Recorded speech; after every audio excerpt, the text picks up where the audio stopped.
सभी को नमस्ते। जय हिंद, वंदे मातरम। जैसा कि आपको पहले भी बताया था, ये जो हमारा देश भारत है, ये ऋषि मुनियों, साधु सन्यासियों, देशभगत और बलिदानियों का देश है।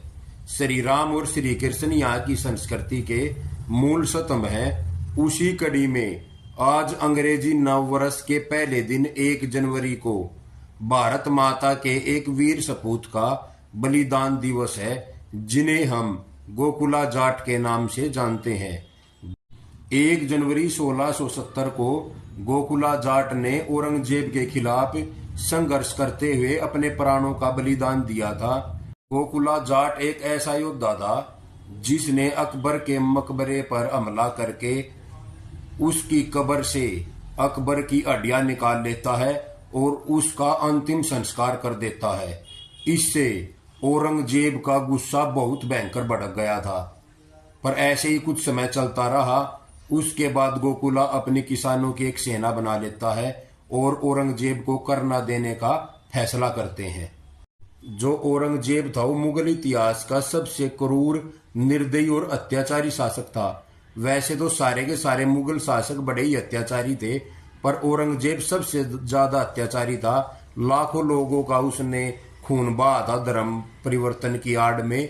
जो औरंगजेब था वो दोगली नीति अपनाता था। उसने मुसलमानों की अपेक्षा हिंदुओं पर दुगना और तिगना कर लगा दिया, जिससे हिंदू किसान परेशान हो गए और कर ना देने का ही फैसला किया, क्योंकि जो किसान थे पूरी खेती में औरंगजेब के कर का भी पूरा नहीं पटता था।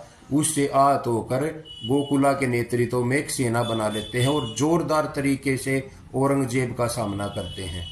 किसानों द्वारा कर देने पर मना करने पर औरंगजेब गुस्से से तमतमा उठा और अपनी सेना को आदेश दिया कि गोकुला को बंदी बनाकर लाओ और जितने भी किसान उसका साथ दें उनको मार डालो। तो जो सेनापति था सेना को लेकर वहां पहुंचा और गोकुला के साथ उसका भयंकर युद्ध होता है। गोकुला के नेतृत्व में किसान बड़ी जोरदार तरीके से और वीरता से लड़ते हैं और औरंगजेब की सेना को मार भगाते हैं। इससे औरंगजेब बहुत आहत हुआ और गुस्से से लाल पीला होकर अपनी पूरी सेना और तोपखाने सहित युद्ध के लिए चल पड़ता है। और तिलपत के मैदान में गोकुला जाट और औरंगजेब की सेना का युद्ध होता है। जो गोकुला जाट था उसकी सेना में लगभग 5000 के आसपास किसान सिपाही थे, जबकि औरंगजेब की सेना में लगभग 25-30 हजार सिपाही और साथ में तोपखाने को लेके आए हुए थे। तोप के साथ किसानों को मार रहे थे। 2-3 दिन तक युद्ध चलता है। उसके बाद गोकुला को उसके कुछ सिपाहियों सहित बंदी बना लिया जाता है और औरंगजेब अपने साथ लेकर उसे आगरा के गिरफ्तार करवाकर उसके ताऊ उदय सिंह सहित उन्हें आगरा के लाल किले में ले आते हैं और उनके सामने 2 शर्त रखते हैं कि अगर जीना चाहते हो तो इस्लाम को धारण करो, नहीं तो अपने प्राणों का बलिदान देने के लिए तैयार हो जाओ। इस पर गोकुला कहते हैं, अब औरंगजेब तू अगर अपनी बेटी की भी शादी मेरे साथ कर दे तो भी मैं इस्लाम को धारण नहीं करूंगा।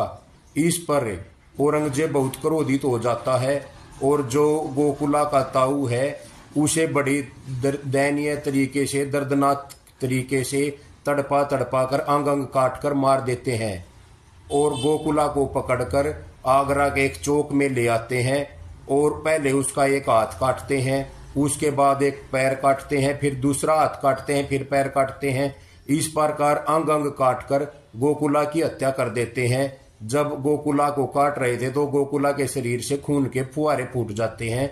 उस स्थान को आज भी फुहारा चौक के नाम से याद किया जाता है। फुहारा चौक नाम है आगरा के उस चौक का आज भी।